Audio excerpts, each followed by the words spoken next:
जब गुरु नानक साहब अपने चेलों के साथ में वहाँ पर पड़े थे तो सुबह जब मुल्ला जीवन वहाँ की सफाई करने के लिए आया तो उसने देखा गुरु नानक साहब के जो पैर थे वो काबा की तरफ थे।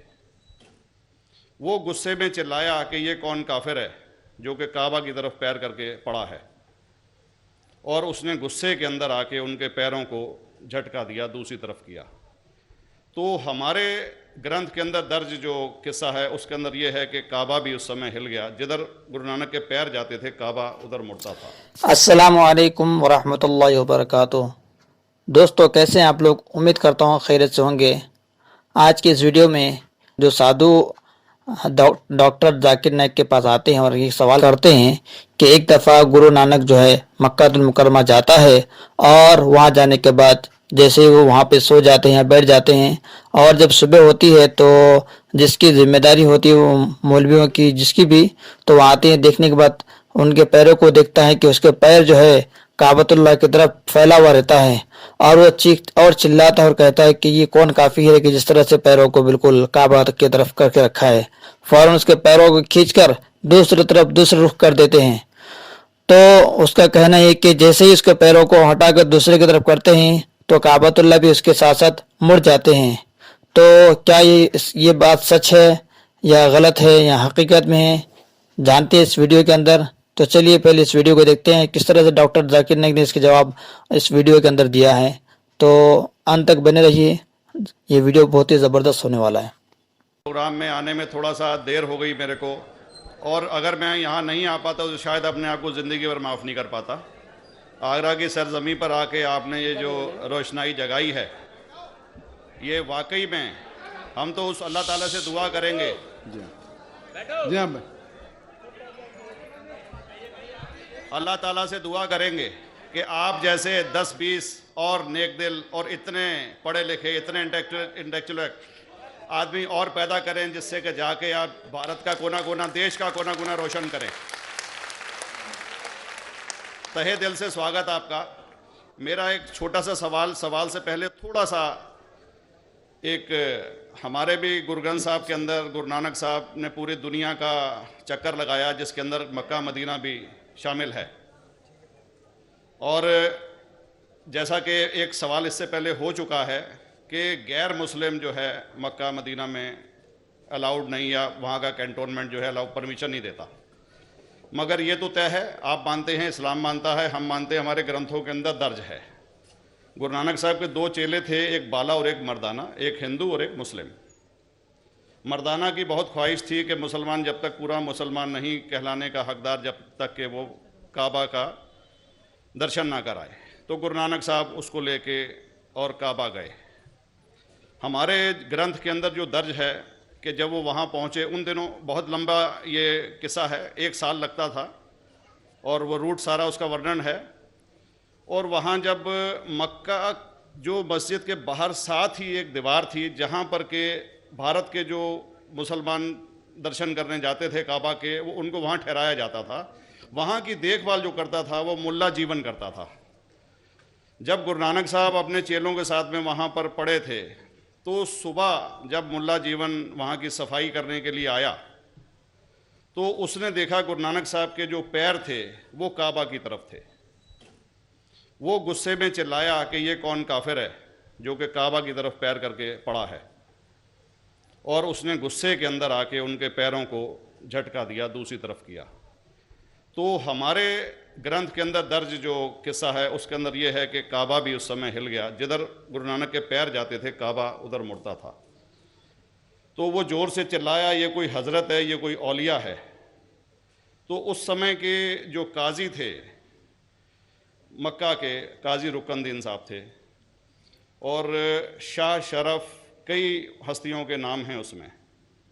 तो मैं ये जानना चाहता हूँ कि ये वर्जन को आप मतलब एग्री करते हैं, और करते हैं तो इसका हमारे मुस्लिम ग्रंथों के अंदर किस तरीके से उल्लेख है, ये कृपया बताएं। भाई साहब ने एक सवाल पूछा अपने गुरु ग्रंथ साहिब के मुतालिक, और अल्हम्दुलिल्लाह मैं भी गुरु ग्रंथ साहिब पढ़ चुका हूँ। और जिस तरीके से, क्योंकि वक्त मुख्तसर सा होने की वजह से मुझे वक्त नहीं मिला कि गुरु ग्रंथ को भी कोट करूँ। आपका सवाल का जवाब देने के पहले मैं आपसे ज़्यादा चाहूँगा कि इवन गुरु ग्रंथ की किताब पढ़ेंगे आप, ग्रंथ जिसे अधिग्रंथ कहते हैं, और कोई सिख से पूछेंगे कि खुदा का तसव्वुर क्या है, सबसे बेहतरीन जवाब कोई सिख दे सकेगा वो आपको कोट करेंगे जापू जी, जो गुरु ग्रंथ साहिब अधिग्रंथ के सबसे पहले चैप्टर है, सबसे पहला श्लोक, जिसके कहते हैं जापू जी, जिसके मानी है कि God is true, he is only one, he is not begotten and is free from fear and want. क्योंकि मैंने अंग्रेजी में पढ़ा हूं इसलिए मैं अंग्रेजी में उसे कह रहा हूं कि खुदा एक ही है, वो हक है, और वो ना किसी को जना है ना किसी को जनेगा, और वो इमॉर्टल है, ना कभी मर सकता है। और इसको सिखिज्म में जो खुदा को कहते हैं Omkara, in manifest form he is Omkara and unmanifest form he is एक ओमकारा। और कई इसके एट्रीब्यूट्स है, मिसाल के तौर पे परवरदिगार, अकल, और उसे रहीम कहा गया है, Wahe Guru as one God कहा गया है, और it is strictly against idol worship and अवतारवादा। भाई साहब का सवाल था कि उनने ग्रंथ में पढ़ा कि गुरु नानक साहब मक्का के, और उनका पैर काबा की तरफ था, और कोई मौलवी ने पैर को हिलाए और काबा हिल गया।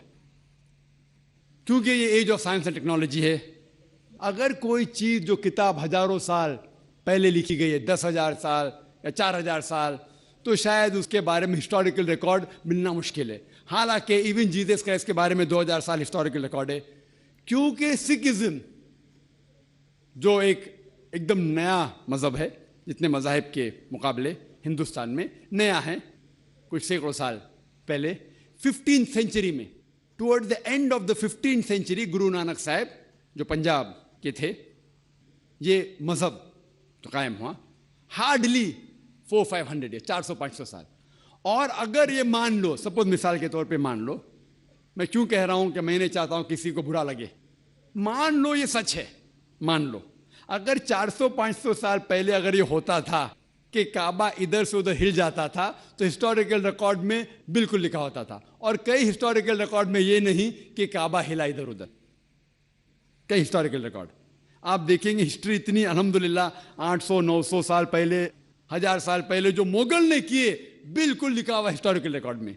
तो ये कहना कि गुरु नानक साहब वहां गए और काबा हिल गया, ये बिल्कुल साइंस के खिलाफ है, क्योंकि साइंस में कोई भी रिकॉर्ड नहीं है, वहां के देश के रिकॉर्ड में कहीं भी नहीं कि काबा हिला। तो इसलिए हम कहते हैं कि हो सकता है ये गलती से किसने लिखा होगा, न कई किस्से कहानी। ये मैं तस्लीम करता हूं कि गुरु ग्रंथ साहिब में कई चीजें सही है, हक की बात है, लेकिन ये तस्लीम करना कि काबा हिल गया, ये बिल्कुल साइंस के भी खिलाफ है, साइंस के खिलाफ है, और इस्लाम में भी ये नहीं है। लेकिन ये कहना कि कोई गैर मुस्लिम जा सकता है, मुमकिन है, चुपके से कोई गया तो हो सकता है। तो दोस्तों, उम्मीद करता हूँ ये वीडियो देखने के बाद आपको काफी हद तक पसंद आया होगा। अगर ये वीडियो पसंद आया हो तो आप वीडियो को लाइक कर दीजिए, कमेंट कर दीजिए, और वीडियो को अपने दोस्तों तक ज़्यादा से ज़्यादा शेयर कीजिए। और अगर आप हमारी वीडियो में पहली मर्तबा आए हैं तो मेहरबानी करके चैनल को सब्सक्राइब भी कर दीजिए। मिलते हैं नेक्स्ट वीडियो में, तब तक के लिए दीजिए इजाज़त। अल्लाह हाफिज़, फिर मिलेंगे।